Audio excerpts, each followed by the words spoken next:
Good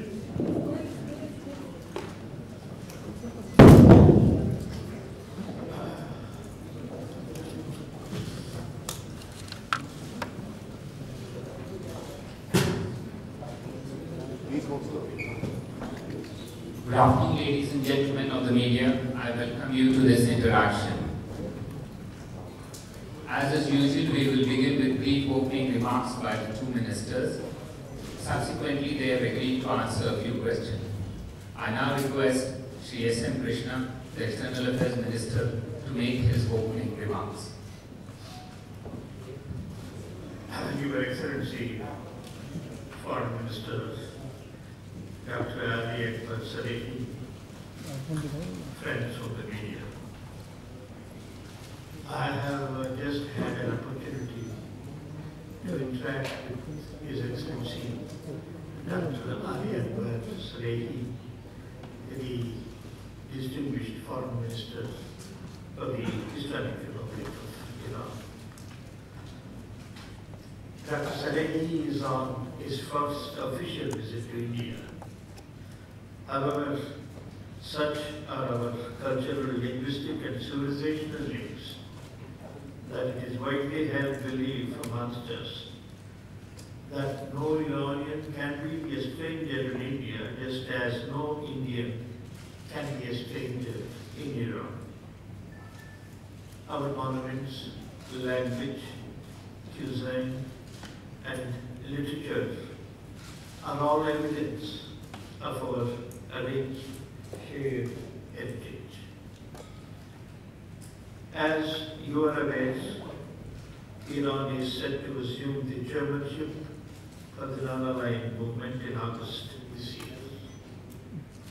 We deeply appreciate the gesture of President Ahmadinejad for deputing His Excellency Dr. Salehi as his special envoy to deliver the invitation to Honorable Prime Minister of India to attend the 16th EAM Summit. I have congratulated Dr. Salehi on Iran assuming this important responsibility later this year and offered our best wishes for the success of the forthcoming EAM Summit. India and Iran share the same neighborhood. Iran is an important neighbor and a crucial trade partner for India and also a major source of our energy supplies. It is also a gateway for India to Central Asia. India and Iran share an interest in the stability of Central Asia and the Gulf. We also face threats from terrorism and extremism. Dr. Salehi and I have therefore taken the opportunity to discuss all these and other issues of common interest. We intend to continue our discussions over lunch. Dr. Salehi has also vast experience on nuclear issues. I convey my appreciation for him for his briefing on the recent discussions between Iran and the P5+ in Baghdad. India has always held that the nuclear issue should be resolved through peaceful diplomacy and the framework of the International Atomic Energy Agency provides the best forum to address the technical aspects of this issue. Thank you. Bismillahirrahmanirrahim. In the name of God, Excellency, Mr. Minister, my dear friend, Mr. Krishna, it's indeed a matter of joy, pride, and happiness for me to be in India. I don't feel I'm in a strange country. I feel I'm in my own country. As was rightly put out by His Excellency the Prime Minister, and as has been very succinctly and vividly stated by late Nehru, that you can rarely find any two countries in the world that enjoy so much commonalities. India and Iran enjoy a lot of commonalities, culturally, linguistically, civilization-wise, and therefore the ground for the enhancement of our relationships in all domains is already there.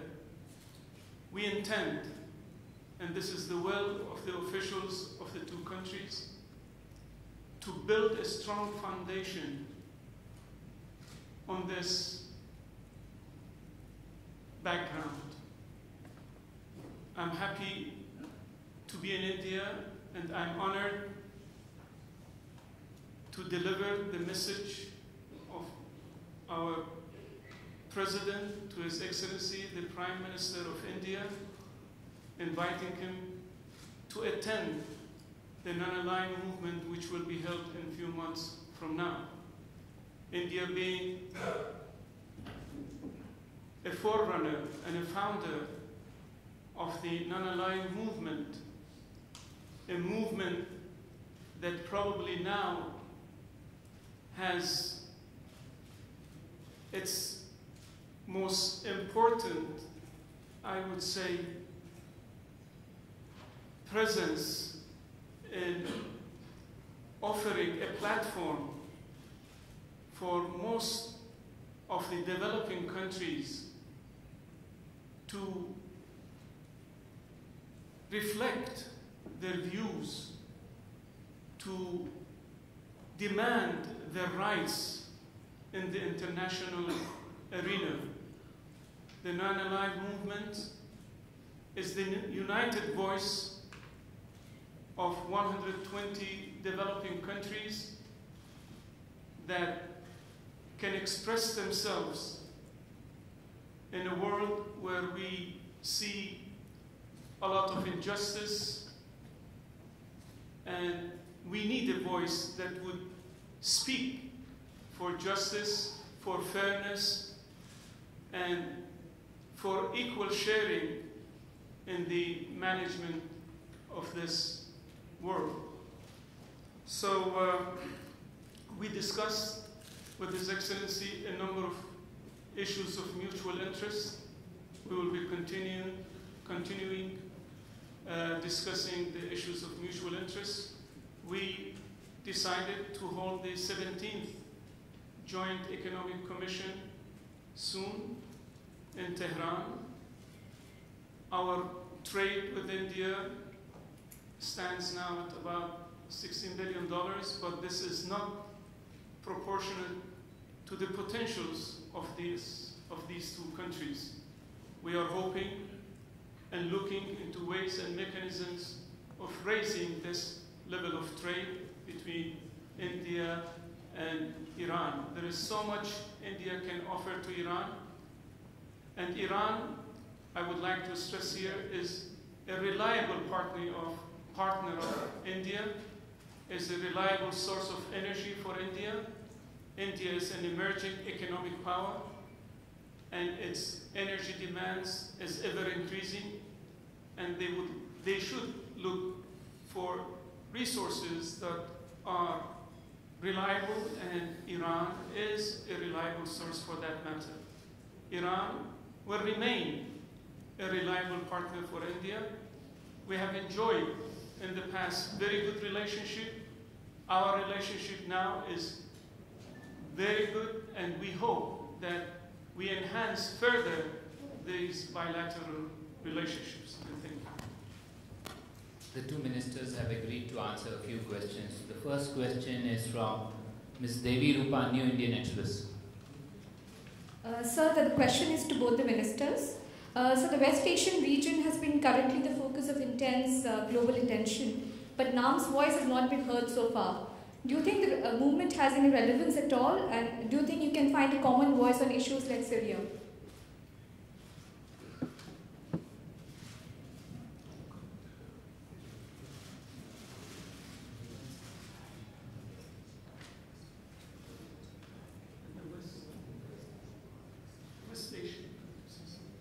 As I said, you see, if you go to the history of the development of NAM was developed in the early 60s when we had the two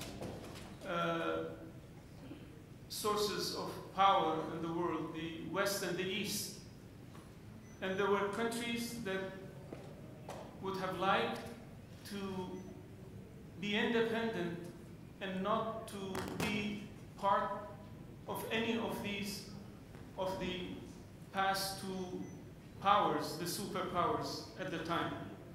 So when they got together in Indonesia, they set out 10 principles, and those principles still are valid and still are, I think, of importance.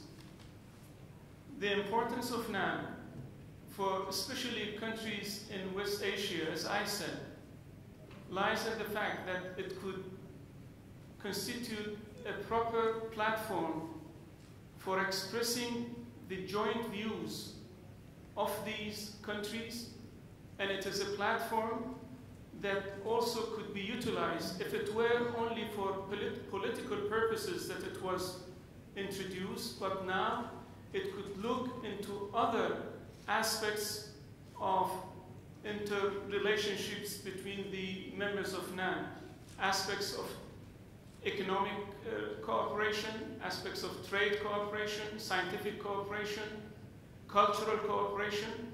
So NAM, I think if it is given the proper attention, and India, as I said, being the founder of, one of the founders of NAM, could certainly boost these, I would say, roles of NAM for the betterment and the enhancement of the prosperity of the people living in the countries that are members of the NAM.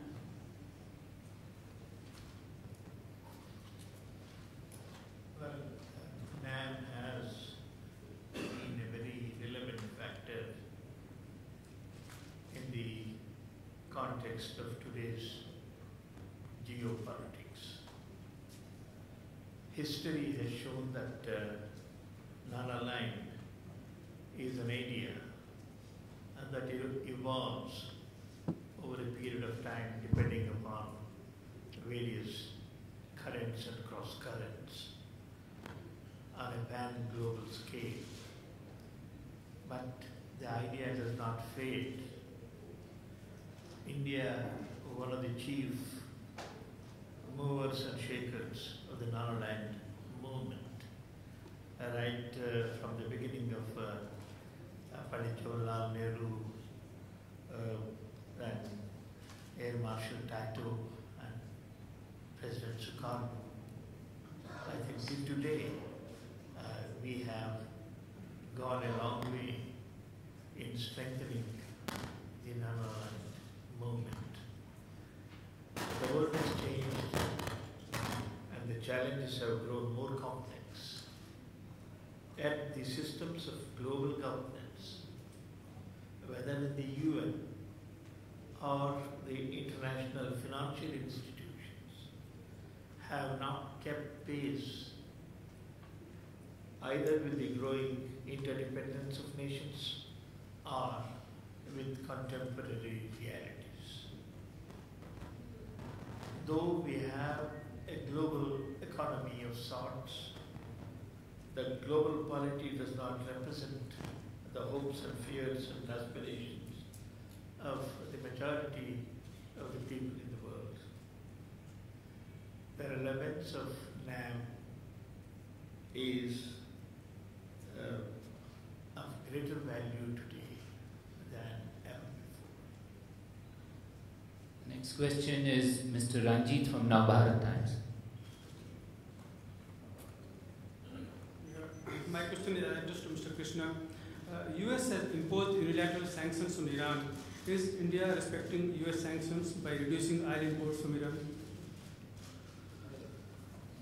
Well, as regards the question of sanctions is concerned, let me say that the United Nations Security Council, in its wisdom, has passed resolutions on the issue, and India has always abided by such resolutions of the Security Council as a responsible member of the international community.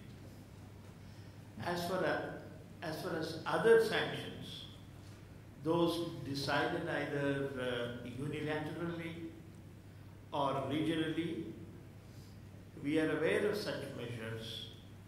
In a globalized world, such actions tend to impact on the market, and our commercial entities take these into account. Such measures should not impact on legitimate trade interests.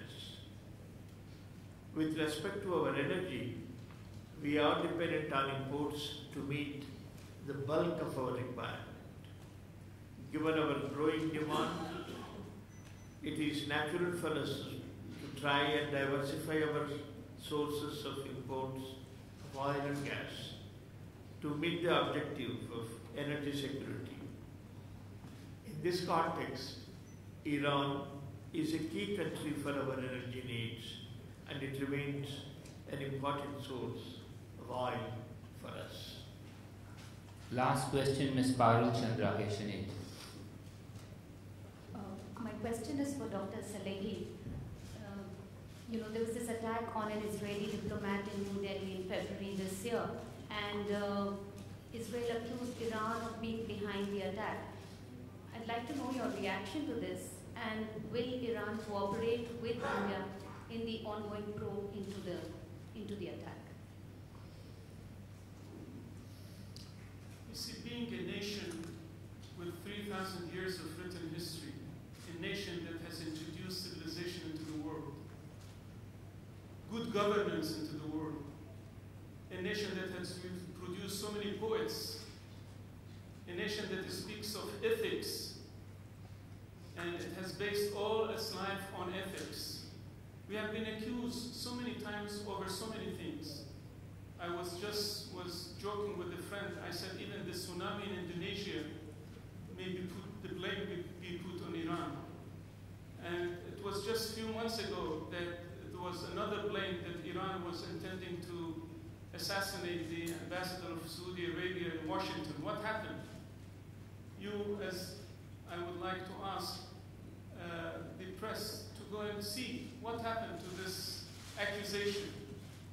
So we totally refute any action of this sort.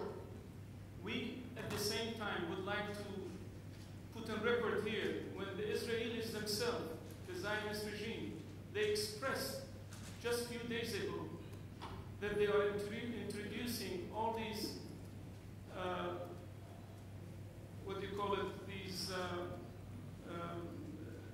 viruses, the computer viruses, into our industry, and they express it as if it is a matter of pride, and the international community does not react. And when they assassinate our best scientists, our young scientists, they were in the just beginning of the career and having their young children now without fathers, and then they expressed very loudly that they were the ones who assassinated. It is then that the international community have to ask them, who is the perpetrator, who is the assassinator? They have given assassination a kind of legality when it comes to assassinating the Palestinians. So we totally refute their allegation, and the world conscience knows. We don't need to really bother ourselves. The world conscience knows about the Zionist regime and how they do their business in the world. And it is themselves that have to be answerable to all kinds of atrocities that they have been committed against the Palestinian people. Thank you very much, ladies and gentlemen. We come to the end of this event.